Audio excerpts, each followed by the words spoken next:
ரீனா சின்ன வயசுல இருந்தே கஷ்டப்பட்டு வளர்ந்தவ. அதனாலேயே அவளுக்கு ஆசையும் அதிகம். எந்த ஒரு விஷயத்திலுமே திருப்தியே ஆக மாட்டா. ஒரு நாள், ஏங்க இன்னைக்கு சாயந்தரம் என் ஃப்ரெண்டோட பர்த்டே பார்ட்டி இருக்கு, அதுக்கு நம்ம 2 பேரும் போறோம். எதுக்கு ரீனா இந்த ஆடம்பர பார்ட்டிக்கெல்லாம் போயிட்டு? அதுவும் இல்லாம எனக்கு நிறைய வேலை இருக்கு. ஏங்க பணம் இருந்தும் ஒன்றும் இல்லாதவங்க மாதிரி வாழ்ந்துக்கிட்டே இருக்கோம். இந்த மாதிரி 4 இடத்துக்கு போனாதான் அவங்க வாழ்க்கைய எப்படி அனுபவிச்சு வாழ்றாங்கன்னு உங்களுக்கு புரியும் அப்படின்னு ரீனா அட்வைஸ் பண்ணுனா. என்னம்மா பேசுற? இப்படி ஆடம்பரமா வாழ்றதுதான் வாழ்க்கையா?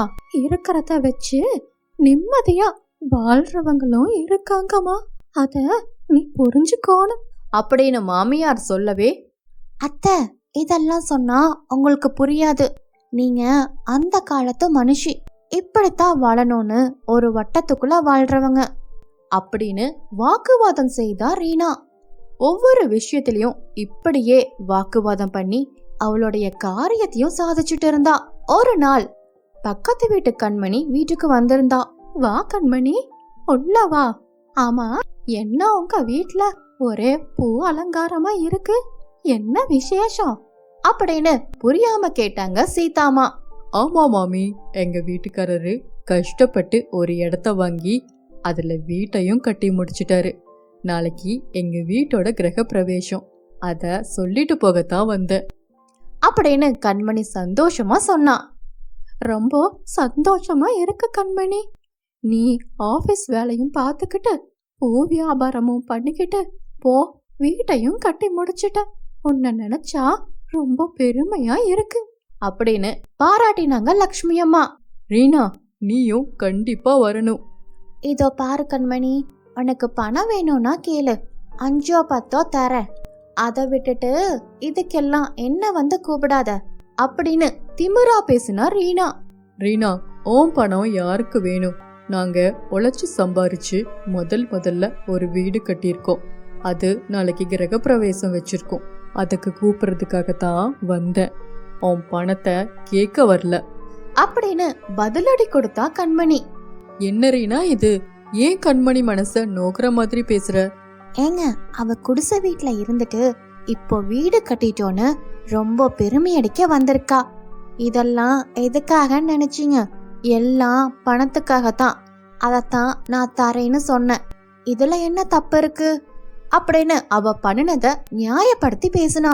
ஏமா ரீனா, நீ கண்மணிக்கு உதவணும்னு நினைச்சீனா அவ வீட்டு விசேஷத்துக்கு போய் அன்பளிப்பா கொடுத்துருக்கணும், அதை விட்டுட்டு இப்படியெல்லாம் பேசக்கூடாது அப்படின்னு மாமியார் சொல்லவும், அத்தை போதும், பக்கத்து வீட்டு பூக்காரி புராணமெல்லாம் அவளுக்கு சப்போர்ட் பண்ணி பேசாதீங்க, நான் யாருக்கும் சப்போர்ட் பண்ணி பேசலாமா, உனக்கு நியாயத்தை புரிய வச்சேன். ஏங்க இதெல்லாம் எனக்கு தேவையா? இப்ப சொல்றேன், நீங்க நமக்காக ஒரு வீடை வாங்குறீங்க, அதுவும் பங்களா வீடா இருக்கணும், அதுவும் உடனடியா நடந்தே ஆகணும் அப்படின்னு ஆர்டர் போட்டா ரீனா. அதை கேட்ட மதனுக்கு ஒரே அதிர்ச்சி. என்ன ரீனா சொல்ற, உடனே வீடுனா எப்படி முடியும்? ஏங்க நீங்க பேங்க் மேனேஜர் தானே, எல்லோருக்கும் லோன் தரீங்க, இந்த மாதிரி ஒரு லோன் போட்டு ஒரு பெரிய வீடு வாங்குங்க. ஏமா ரீனா, இப்போ ஆடம்பரமான வீடு அவசியமாமா? இந்த வீடும் நல்லா தானமா இருக்கு. அத்தை ஒரு பூக்காரி வீடு வாங்கியிருக்கா, ஏன் ஒரு பேங்க் மேனேஜர் வீடு வாங்க கூடாதா என்ன அப்படின்னு சொல்லிட்டு அங்கிருந்து கிளம்பி போனா. மாமியார் சீதா எதுவுமே பேசாம அமைதியா இருந்தாங்க. நாட்களும் ஓடிக்கொண்டே இருந்தது. வீடு வாங்கறதுக்கு என்ன செய்யறதுன்னு தெரியாம குழம்பிக் கொண்டு இருந்தான் மதன். அப்போ ரீனாவுடைய பிறந்த நாளும் வந்தது. ரீனா, உன் பிறந்த நாளைக்கு என்னுடைய பரிசு அப்படின்னு சந்தோஷமா ஒரு கிஃப்ட் கொடுத்தான். என்னங்க இது, இத்தனோண்டு மோதிரம் வாங்கி கொடுக்குறீங்க, இந்த மாதிரி என்கிட்ட ஏகப்பட்டது இருக்கு அப்படின்னு முகத்தை சுழிச்சா ரீனா. ஏமா, அவன் புருஷன் ஆசையா வாங்கி தரான், அத சந்தோஷமா வாங்கறத விட்டுட்டு இப்படி பேசுறியேமா? ஆமா, நான் ஏதாவது சொன்னா மட்டும் வரைஞ்சு கட்டிட்டு வந்துடுங்க. என் ஃப்ரெண்டோட பர்த்டேக்கு அவளுடைய வீட்டுக்காரர் வைர நெக்லஸ் வாங்கி கொடுத்தாராம், அத சொல்லி பெருமை அடிச்சுக்கிட்டு இருக்கா அப்படின்னு அழுது கொண்டே சொன்னா ரீனா. ரீனா, பிறந்த நாள் அதுவுமா? ஏன் கண்ணை கசக்கிட்டு இருக்க? வைர நெக்லஸ் தானே, நான் வாங்கி தரேன் அப்படின்னு ப்ராமிஸ் பண்ணனா மதன். ஒரு நாள் மதன் ஆபீஸ்ல இருந்து வரும்பொழுது அவனுடைய ஃப்ரெண்டு தினேஷ பார்த்தான். ஹாய் மதன், எப்பட்றா இருக்க? உன்னை பார்த்து எவ்வளவு நாள் ஆச்சு? ஆமா, நீ பேங்க்ல தானே வேலை செய்யற? ஆமா தினேஷ், நான் பேங்க் மேனேஜராக தான் இருக்கேன். அப்போ லைஃப்ல செட்டில் ஆயிருப்பியே? அடப்போ தினேஷ், நான் பேங்க் மேனேஜர்னு தான் பேரு. என் ஒய்ஃப் கேட்குற மாதிரி ஒரு வீடு கூட வாங்கி தர முடியல. வீட்டில் ஒரே ப்ரெஷர், என்ன பண்ணுறதுனே தெரியலடா. அவ்வளவுதானே மதன், உனக்கு நல்லா ஆடம்பரமான வீடை நான் வாங்கி தரேன். ஆனா நீ பதிலுக்கு ஒரு வேலை செய்யணும் அப்படின்னு சொல்லிட்டு தினேஷ் மதனை தனியா கூட்டிட்டு போனான். அது என்ன உதவின்னு ரகசியமா சொன்னான். மதன் முதல்ல ஒத்துக்கல, கடைசியில தயங்கியபடி அதுக்கு சம்மதிச்சான். நாட்களும் ஓடியது. ஒரு நாள் மதன், ரீனா, உனக்கு ஒரு குட் நியூஸ். இந்தா, நீ கேட்ட மாதிரி வைர நெக்லஸ். ஏங்க, இந்த வைர நெக்லஸ் ரொம்ப சூப்பரா இருக்கு, எனக்கு ரொம்ப பிடிச்சிருக்குங்க. ரீனா, இது நான் சொல்ல போற குட் நியூஸ்க்கு கிடைச்ச பரிசு. நீ நினைச்ச மாதிரியே நம்ம ஒரு பெரிய பங்களா வீடு வாங்க போறோம் அப்படின்னு மதன் சொல்லவே, என்னப்பா சொல்ற? எதுக்குப்பா அவ்வளவு பெரிய வீடெல்லாம்? இல்லம்மா, என் ஃப்ரெண்டு மூலியமாக தான் வாங்குறேன். அவன் ரியல் எஸ்டேட் பிஸ்னஸ் பண்ணிக்கிட்டு இருக்கான். அவனுக்கு ஒரு வேலையை முடிச்சு கொடுத்தேன். அதுக்கு அன்பளிப்பாகத்தான் இந்த வீட்டை கொடுக்கறான். யாப்பா மதனு, எது செய்தாலும் 1க்கு 2 வாட்டி யோசிச்சு பண்ணுப்பா, அவசரப்படாத. இதெல்லாம் எனக்கு சரியா படல. ஆனா ரீனா எதை பத்தியும் கவலைப்படாம ரொம்ப சந்தோஷமா இருந்தா. வீடு, வைர நெக்லஸ், ஆடம்பர வாழ்க்கைன்னு கிடைச்சும் ரீனாவுக்கோ மனசு நிறையவே இல்ல. ஒரு நாள், ஏங்க, எங்க ஆபீஸ்ல எனக்கு கீழே வேலை செய்யற காஞ்சனா இப்ப எல்லாம் எப்படி பெருமை அடிக்கிறான்னு தெரியுமா?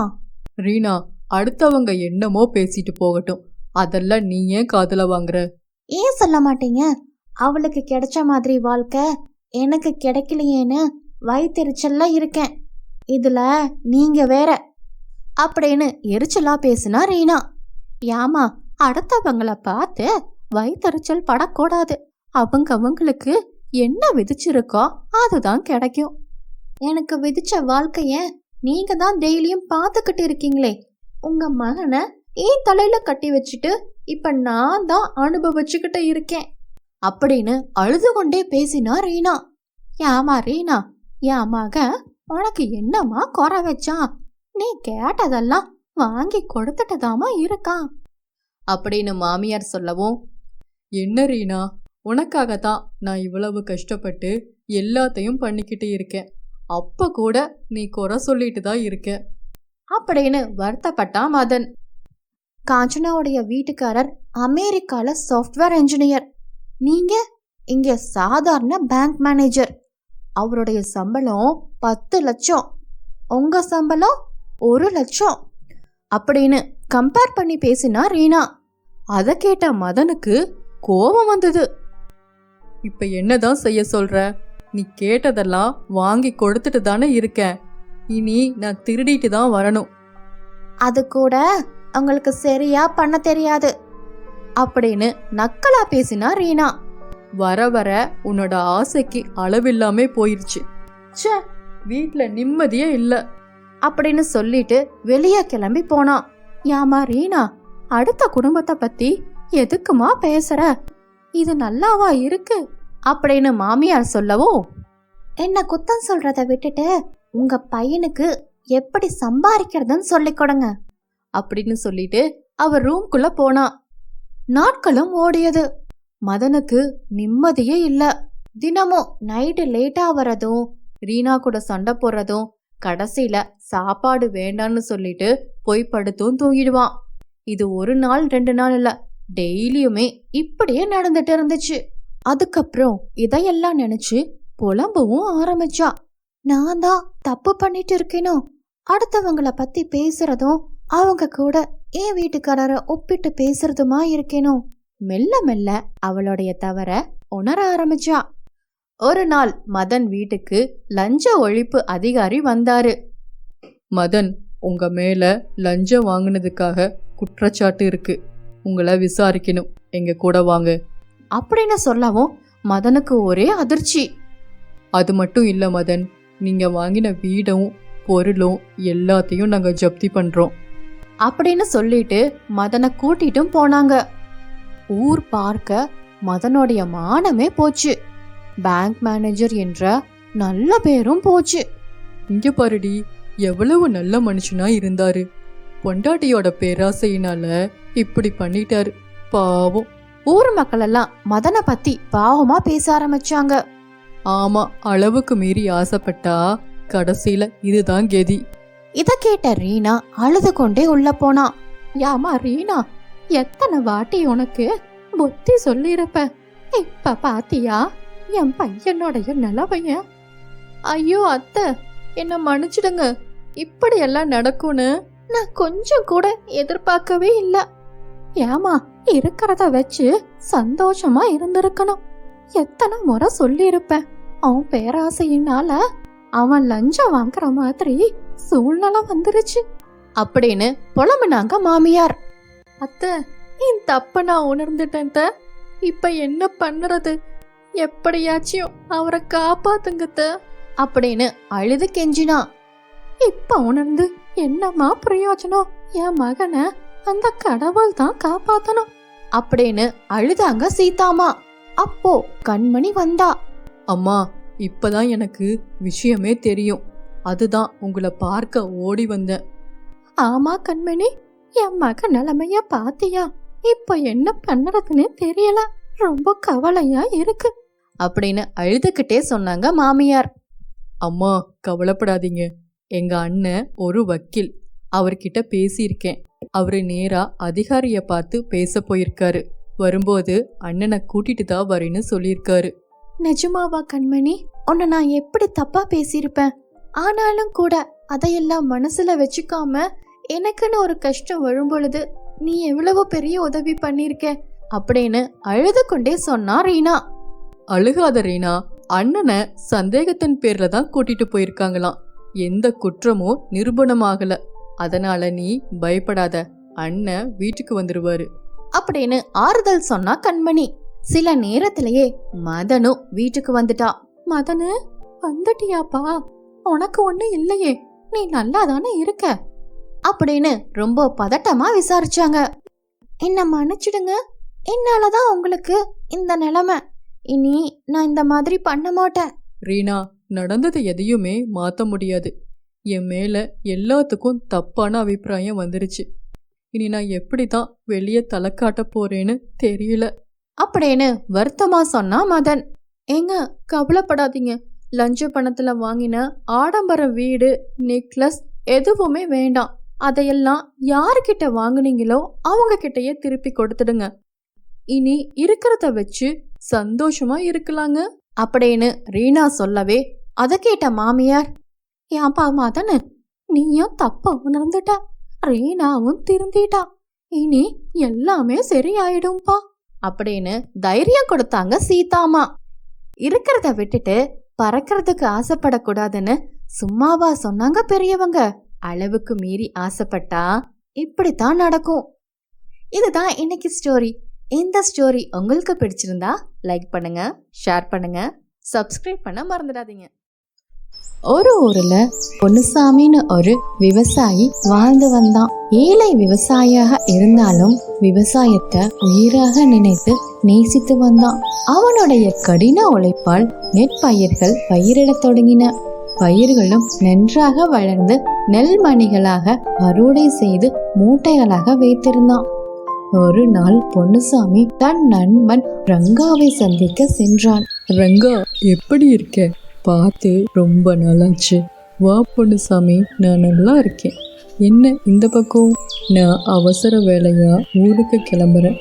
இரவுல பாதுகாப்பு இல்லாதனால என்னோட நெல் மூட்டைகளை யாராவது திருடிடுவாங்கன்னு எனக்கு ரொம்ப பயமா இருக்கு.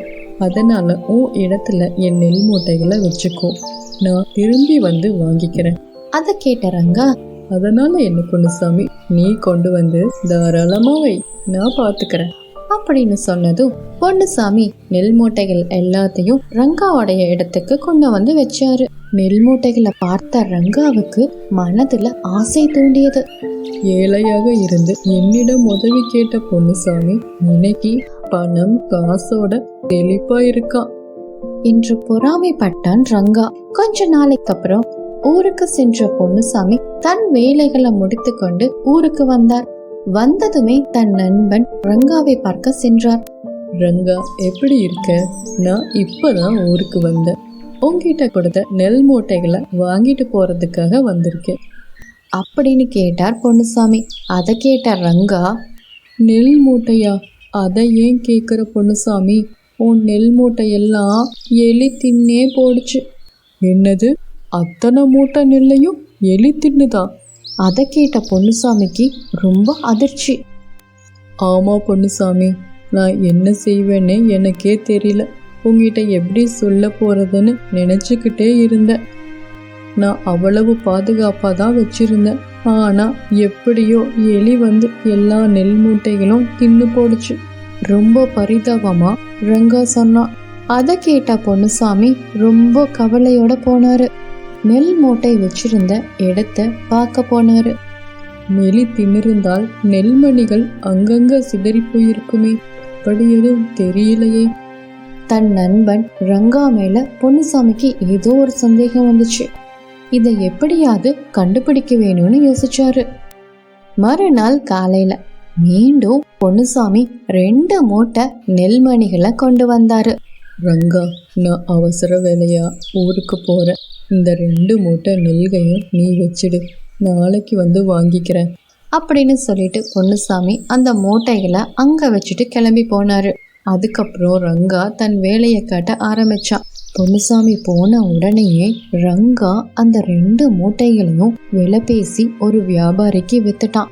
அத மறைந்து நின்று பார்த்து கொண்டிருந்தாரு பொன்னுசாமி. சிறிது நேரம் கழித்து அந்த வியாபாரி கோவமா ரங்காவிடம் வந்தான். ரங்கா, நெல் மூட்டைன்னு சொல்லிட்டு உண்மை மூட்டைய கொடுத்து என்னை ஏமாத்த பாக்கறியா அப்படின்னு அந்த வியாபாரி கோவமா கத்துனான். இல்லையே, அது நெல் மூட்டை தான். என் நண்பன் பொன்னுசாமி வயலில் விளைஞ்ச நெல் மூட்டைகள். போன முறை உங்ககிட்ட தானே விற்றேன், நீயும் பணம் கொடுத்த. இந்த முறை மட்டும் எப்படி அது உண்மை மூட்டையா மாறி போச்சு அப்படின்னு ஆவேசமா கேட்டு கொண்டிருந்தான் ரங்கா. இதையெல்லாம் மறைந்து பார்த்து கொண்டிருந்த பொன்னுசாமி வெளியே வந்தார். பொன்னுசாமிய பார்த்த ரங்கா பயந்து போய் என்ன பண்றதுன்னே தெரியாம தலை குனிஞ்சு நின்னான். அதுக்கப்புறம் பொன்னுசாமி ரங்காவை பார்த்து, ரங்கா, நீ என் நண்பன் என்பதால் தான் உன்னை நம்பி என்னுடைய நெல் மூட்டைகளை கொடுத்துட்டு போன. ஆனா நீ நம்பிக்கை துரோகம் பண்ணிட்ட. அதை நீ உணர்ந்து மனம் திருந்தி வருவேன் நினைச்சேன். ஆனா நீ மறுபடியும் அதே தவறு தான் பண்ணுன. அதனால்தான் இந்த முறை நெல் மூட்டைக்கு பதிலாக உம்மி மூட்டையை வச்சு உன்னை சோதிச்சு பார்த்தேன். உம்மி மூட்டைகளை கொடுத்த கொஞ்ச நேரத்திலேயே நீ அதை அரிசி மூட்டையா நினைச்சு அந்த வியாபாரிக்கு விலை பேசிட்டு இருந்த. நான் மறைந்து நின்று இதையெல்லாம் கவனிச்சுட்டு தான் இருந்தேன். நீ எனக்கு ஒரு தீங்கு செய்த, அதே தீங்கு உனக்கு திரும்பி வந்தது. இப்ப புரியுதா? வலியும் வேதனையும் எல்லாருக்கும் ஒண்ணுதான். யாரோட பொருளையும் அபகரித்து நம்ம வாழ முடியாது அப்படின்னு சொன்னார் பொன்னுசாமி. அதை கேட்ட ரங்கா மனம் உருகி பொன்னுசாமியிடம் மன்னிப்பு கேட்டான். என்ன மன்னிச்சுடு பொன்னுசாமி, நீ உழைச்சு முன்னுக்கு வந்த. அந்த பொறாம தாங்காம பேராசையால இப்படி பண்ணிட்டேன். என் தவற நான் உணர்ந்துட்டேன். அதுக்கப்புறம் ரங்கா நேர்மையான மனிதனாக மாறினான். ரங்காக்கு பொன்னுசாமி விவசாய நுணுக்கங்களை சொல்லி தந்தான். அதுக்கப்புறம் இருவரும் விவசாயம் செய்து அதிக விளைச்சலை பெற்று பெரிய பணக்காரராக மாறினார்கள். அந்த ஊரிலேயே ரொம்ப சந்தோஷமா வாழ்ந்தாங்க. ஒருவரை ஏமாற்றி நம்பிக்கை துரோகம் செய்து நீண்ட நாள் வாழ முடியாது. வினை விதைத்தவன் வினை அறுப்பான். அதற்கான தண்டனை எதிர்பாராத நேரத்துல நமக்கே வரும். இதுதான் இன்னைக்கு ஸ்டோரி. இந்த ஸ்டோரி உங்களுக்கு பிடிச்சிருந்தா லைக் பண்ணுங்க, ஷேர் பண்ணுங்க, சப்ஸ்கிரைப் பண்ணுங்க.